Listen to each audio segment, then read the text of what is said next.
मृत्यु का क्षण क्या होता है, चलिए गरुड़ पुराण के अनुसार जानते हैं। रात का समय था। गांव के चारों ओर गहरा सन्नाटा फैला हुआ था। दूर कहीं कुत्तों के भौंकने की आवाज आ रही थी। आसमान में आधा चाँद चमक रहा था और ठंडी हवा धीरे धीरे बह रही थी। उस गांव में धनपाल नाम का एक व्यक्ति रहता था। वह न बहुत अमीर था न बहुत गरीब था। साधारण जीवन में जीता था। उसके परिवार में उसकी पत्नी, दो बच्चे और बूढ़ी माँ थी। गांव में लोग उसके उसे अच्छा इंसान मानते थे, क्योंकि वह किसी का बुरा नहीं चाहता था। लेकिन जैसे ही हर इंसान की से गलतियां होती है, वैसे ही उससे भी हुई थी। उस रात धर्मपाल अपने कमरे में लेटा हुआ था। अचानक उसकी छाती में तेज दर्द उठने लगी। उसकी सांसें भारी हो गई, माथे पर पसीना आने लगा। उसकी पत्नी घबरा गई। क्या हुआ आपको? धर्मपाल धीरे से बोला, पता नहीं, सांस लेने में तकलीफ हो रही है। घर वाले तुरंत वैद्य को बुलाने दौड़े। बूढ़ी माँ भगवान का नाम जपने लगी, हे महादेव, मेरे बेटे की रक्षा करना। लेकिन धर्मपाल को लगने लगा कि उसके शरीर की शक्ति धीरे धीरे खत्म हो रही है। तभी उसके सामने अजीब दृश्य आने लगे।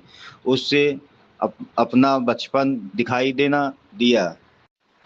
वो अपने दोस्तों के साथ खेला। फिर फिर उसने अपनी जवानी देखी, शादी का दिन, बच्चों का जन्म, माँ का सेवा, और वे पल भी जब उसने किसी को दुख पहुंचाया था। उसकी आंखों के सामने पूरा जीवन घूमने लगा। धर्मपाल डर गया। यह सब मुझे क्यों दिखाई दे रहा है? उसने लगे ने लगा कि कमरे का वातावरण बदल रहा है। अचानक कमरे में ठंड बढ़ गई। दीपक की लौ कांपने लगी। खिड़की अपने आप खुल गई। धर्मपाल ने कांपती नजरों से दरवाजे की ओर देखा। वहां दो भयानक आकृतियां खड़ी थी।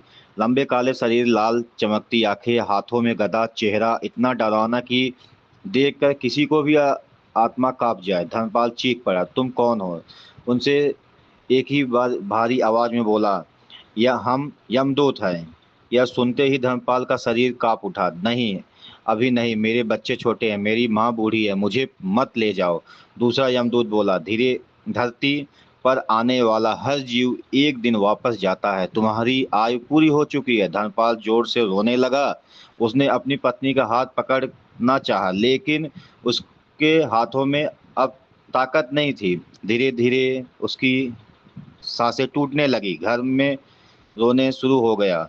उसकी पत्नी चिल्ला रही थी, कोई बचा लो इन्हें। बच्चे पिता को पकड़कर रो रहे थे, लेकिन समय रुकता नहीं। फिर अचानक धर्मपाल को ऐसा लगा जैसा उसके शरीर से कुछ बाहर निकल रहा है।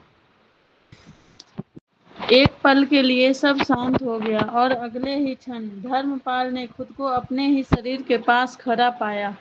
वह घबरा गया। उसने नीचे देखा। उसका शरीर बिस्तर पर पड़ा था, बिल्कुल शांत, बिना किसी हरकत के।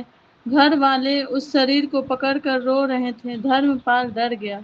यह कैसे हो सकता है? मैं तो यहाँ खड़ा हूँ। वह अपनी पत्नी के पास गया। मैं यहीं हूँ, देखो मुझे। लेकिन किसी ने उसकी बातें नहीं सुनी। उसने अपने बेटे को छूना चाहा, मगर उसका हाथ उसके शरीर के आर पार निकल गया। तब उसे एहसास हुआ, उसकी आत्मा शरीर छोड़ चुकी है। धर्मपाल जोर से रोने लगा, नहीं, मैं नहीं मर सकता, मुझे वापस जाना है। लेकिन अब बहुत देर हो चुकी थी। तभी यमदूत उसके पास आए। उनमें से एक यमदूत बोला, अब यह शरीर तुम्हारा नहीं रहा। धर्मपाल ने अपने शरीर को देखा, कुछ देर पहले जिस शरीर पर उसे इतना गर्व था, अब वह मिट्टी के समान पड़ा था। यमदूत बोले, मनुष्य जीवन भर शरीर, धन और रिश्तों को अपना समझता है, लेकिन मृत्यु के एक क्षण में सब छूट जाता है। धर्मपाल की आंखों में आंसू आ गए। उसने देखा, उसकी माँ बेहोश होकर गिर पड़ी थी। पत्नी रो रो कर टूट चुकी थी। बच्चे समझ नहीं पा रहे थे कि उनके पिता अब कभी वापस नहीं आएंगे। धर्मपाल के मन में दर्द उठा, काश मुझे थोड़ा समय और मिल जाता। तभी कमरे में एक दिव्य प्रकाश प्रकट हुआ। उस प्रकाश से मधुर आवाज आई, हे आत्मा, यही संसार का नियम है। धर्मपाल ने ऊपर देखा। उसे दूर एक अलौकिक मार्ग दिखाई दिया, लेकिन उसका मन अभी भी घर में अटका था। वह अपने परिवार को छोड़ना नहीं चाहता था। तभी यमदूत बोले, मृत्यु के बाद आत्मा कुछ समय तक अपने परिवार और प्रियजनों के साथ रहती है। तुम्हारा मुंह अभी समाप्त नहीं हुआ है। धर्मपाल चुपचाप अपने घर के एक कोने में बैठ गया। अब वह सब देख सकता था, सुन सकता था, लेकिन कोई उसे देख नहीं सकता था। रात धीरे धीरे बीतने लगी। घर में रोने की आवाज गूंज रही थी और धर्मपाल पहली बार समझ रहा था कि मृत्यु क्या होती है।